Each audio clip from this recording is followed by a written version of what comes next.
Hello and welcome back to another reading of Elmer and the Dragon. Well, we are anxiously waiting to figure out what is in the treasure chest that they have just dug up. So here we go. Chapter 8, Treasure. Flute woke up and trilled so loudly that he startled the king and queen and Elmer and the dragon wide awake. The other canaries had been up for an hour and were crowding around to see what was happening under there. Everybody peered into the big hole and gasped, "A real treasure chest with a ring on the top, but how will we ever get it out?" The king looked at Elmer. Elmer looked at the dragon. "Dragon, do you think you could put your tail through the ring and pull up the chest?" Yeah, I'll try," said the dragon, puffing up with importance, as the swarms of canaries moved aside for him. He backed up to the hole, stuck his tail down and through the ring, and pulled. Nothing happened. "Couldn't you pull harder?" suggested the king. "Well, that's exactly what I was gonna try. Just let me catch my breath," said the dragon, somewhat crossly. "After all, I'm not used to lifting really heavy chests just with my tail." And then he took a deep, deep breath and he pulled very, very hard, and suddenly the chest moved. He grunted and strained and struggled and panted and slowly brought up the chest out of the hole.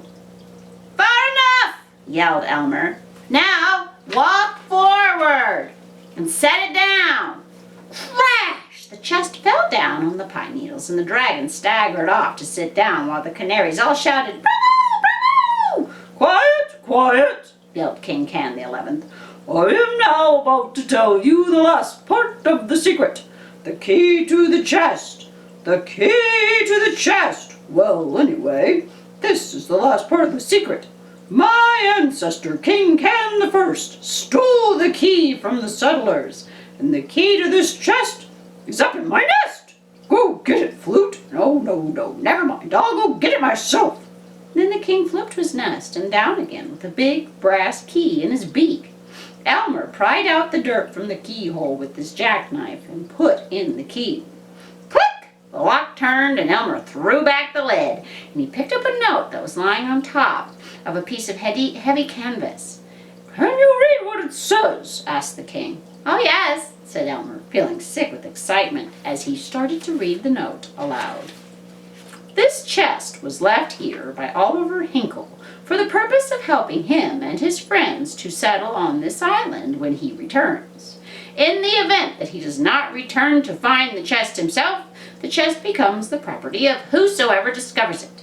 The following is a list of items that have been herein buried: 12 pewter plates, 6 pewter cups, 12 table settings, sterling silver, 1 iron skillet, 2 iron pots with lids, 1 coffee mill." "Rubbish!" interrupted the king. "Isn't there anything but cooking utensils?" "Let me finish the list," said Elmer, and he continued reading. "Can each of salt and sugar, 1 axe, 1 tinderbox, 5 bags seed, including squash, corn, cabbage, wheat, and millet, 1 gold watch and chain belonging to my wife Sarah, 1 sterling silver harmonica, 6 bags of gold pieces." "Gold! I just knew it! Just think of it, Queen! 6 bags of gold!" trilled the king. "Oh, what will you do with them, King dear?" asked the queen.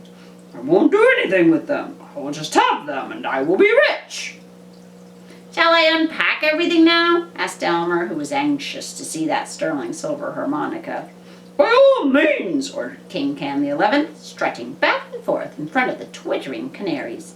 Elmer unpacked everything. At last he came to the sterling silver harmonica. He blew on it gently, and the sound was so sweet that all the canaries stopped their chattering and they listened. The king listened too, with tears in his eyes.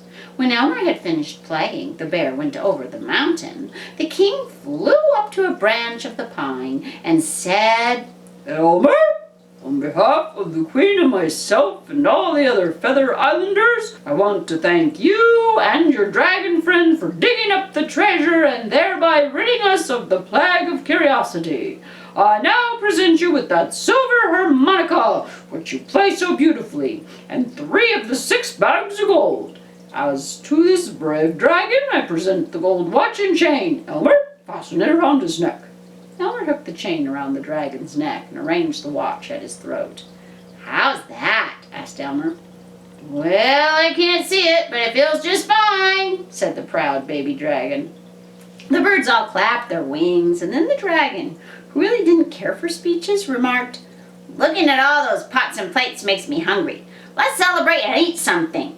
Oh, goodness, said the queen. I don't believe we've ever had a celebration before. What shall we eat? "Tangerines," said Elmer. "I bet you've never tasted one." Elmer peeled 12 out of the 31 tangerines that he had left in his knapsack. He put one on each of the 12 pewter plates. Then he hurried off to pick a good mess of skunk cabbages and ostrich ferns for the dragon. When he came back, everybody crowded around the feast. Elmer sat beside the dragon and ate 9 tangerines all by himself. Then he played the turkey in the straw on the sterling silver harmonica while the king did a dance on the pewter plate. Soon everybody joined the dancing, and they danced themselves to sleep all over the pine needles under the great tall tree. Chapter 9. Farewell. "I think I ought to be getting home," said Elmer the next morning as he ate the last 10 tangerines. "How do you feel, dragon?" "Oh, fine. Why, I could fly to the moon and back." "Good," said Elmer, "because I think today's my father's birthday." He looked at the plates and pots and cups and silverware and the bags of seeds and spread all over the pine needles, and he asked, "King, what shall we do with this part of the treasure?" Dear, dear, said the king. well, we can plant the seeds, but I guess we ought to put the rest back in the chest. But the gold, I must have the gold. I insist upon at least one silver spoon, cheeped the queen. Then I'll save out the seeds and the spoon and 3 pieces of gold," said Elmer, who was anxious to be getting off. No, better make that 5 pieces of gold, said the king.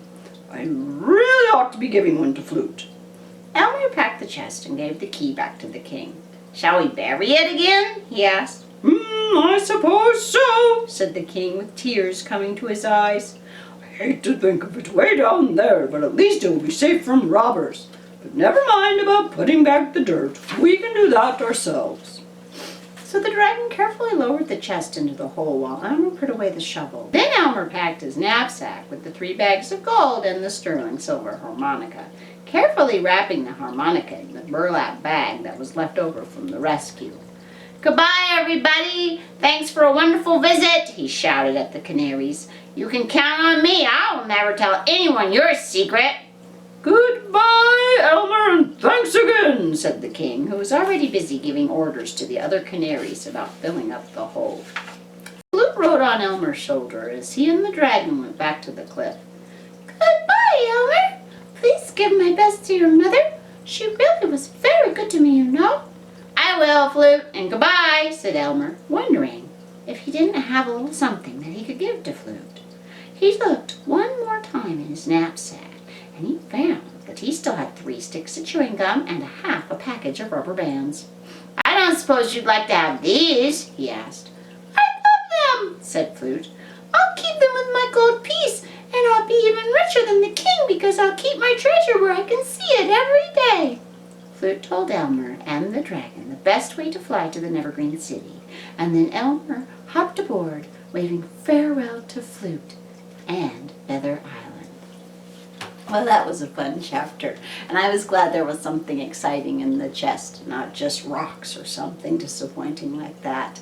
So, Elmer's finally going to go home. What do you think? Do you think he's going to make it home, or will they have another stop that they have to make? Perhaps another storm will blow them off course.